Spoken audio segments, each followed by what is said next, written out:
Səhifələri açılan bir kitab kimi başlayır hər şey. Keçmişin izləri, xəyalların eskizləri ilə canlanır. Bu torpaqda tarix yalnız yazılmayıb, qurulub. Qız qalası kimi əzəmətli abidələrdən, içəri şəhərin dar küçələrinə qədər əsrlərin yaddaşı bugündən danışır. Müasirlik isə bu miras üzərində yüksəlir.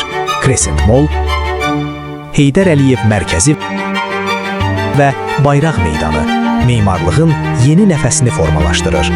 Bugün şəhərsalma və memarlıq ili yalnız binaların deyil, ideyaların qurulduğu bir dövrdür. Keçmişdən gələn ruh gələcəyə uzanan baxışla birləşir və səhifə çevrildiyincə Bakı bütün gözəlliyi ilə qarşımızda açılır.